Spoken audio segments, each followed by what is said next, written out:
Alright, we are going to take a little sidebar here quick and start 6-6 with some things that are not in your note packet. So if you want to find an extra sheet of paper or work off the back, you may find this information helpful to yourself. So what we're talking about is these quadratic functions, and our most basic quadratic function is y equals x squared. And what happens in that graphing situation is, if we did our table of x and y, if we let x be 0, y is 0. If we let x be negative 1, y is 1, positive 1, 1, positive 2 gives me 4, negative 2 gives me 4, and we get this nice curving basic parabola. But we know we're never happy with that basic shape. So we know we can start changing our parent function, our base kind of graph, by multiplying, adding, subtracting, and seeing what happens. So first, let's look at what a does in a graph. So our parent function is right here in the red. That is the one that we're comparing everything to. What you see in the green is this one. You see a graph that is growing at a much quicker pace because it's actually steeper, or it grows faster.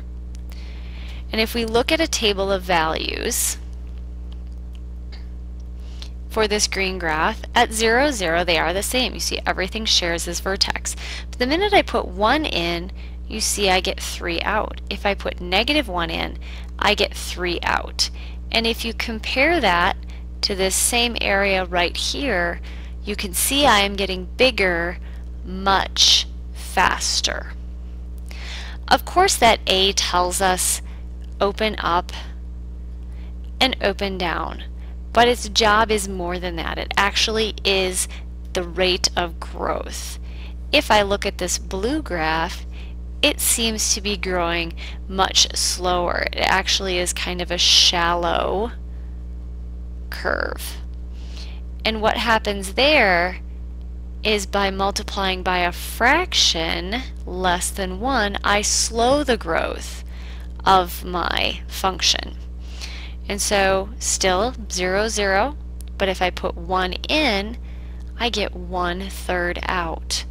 1 squared is 1 times 1/3 is 1/3. If I put negative 1 in, I get 1/3 out. And so if we compare this same period of growth to this one or up here, you can see that that A value is affecting how quickly or how slowly my graph is growing.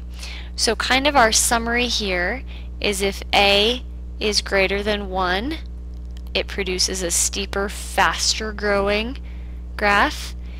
If A is between, and that's the absolute value of course, because that negative open up, open down.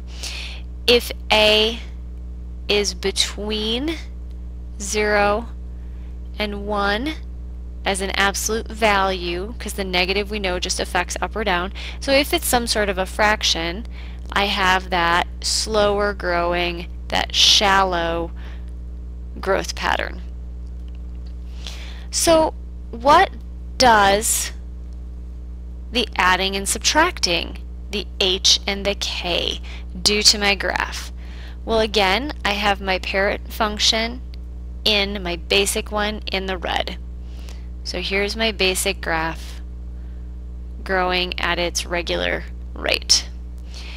If I look at this graph where h equals 3, right here, notice my formula is minus, so when it's minus, I just take the value off.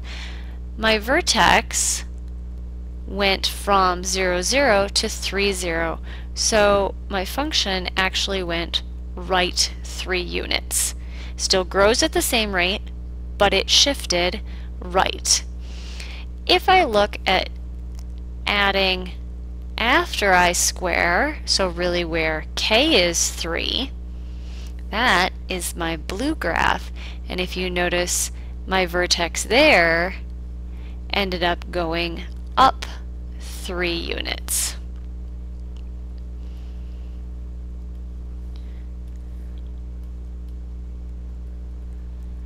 And then when we throw it all together, both a subtraction before I square and an addition, so here my h is 3, my k is 3.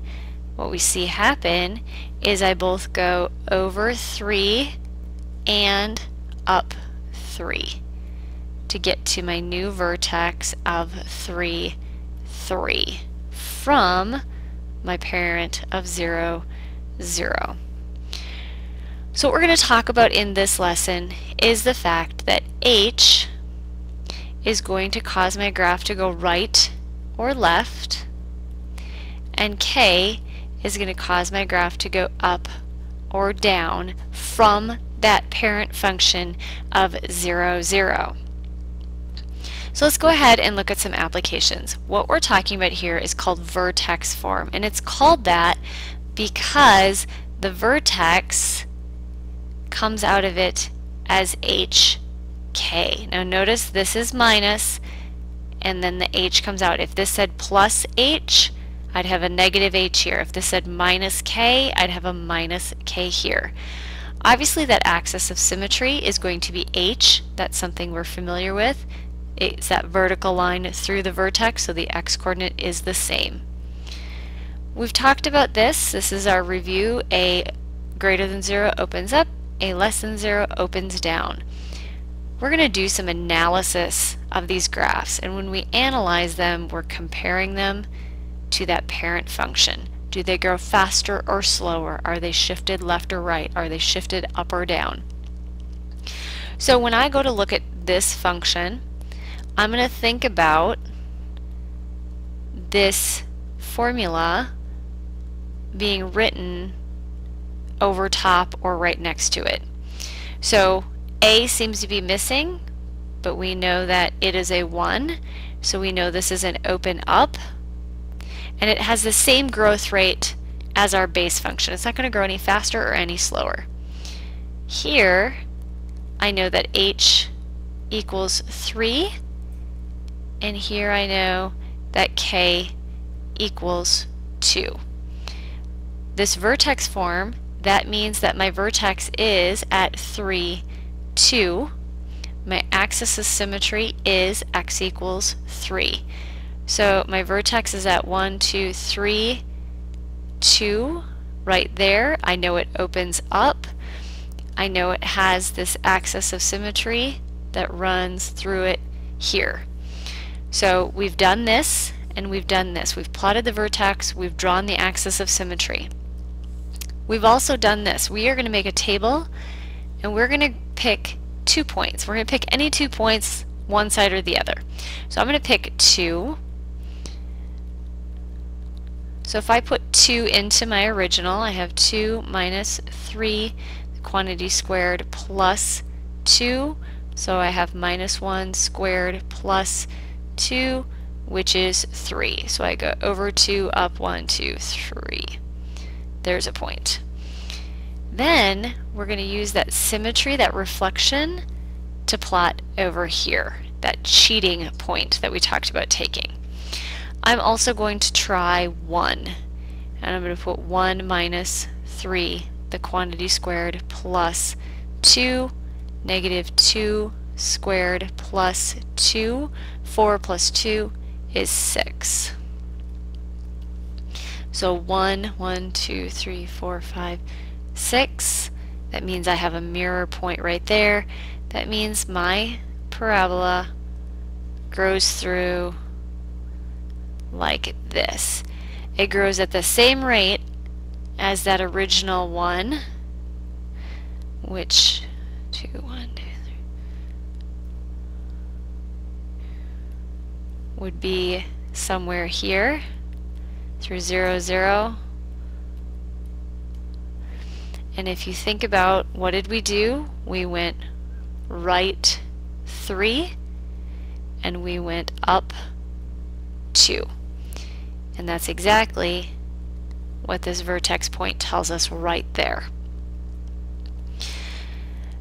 Now, in order to write things in vertex form, we need to go back to that complete the square process with one change.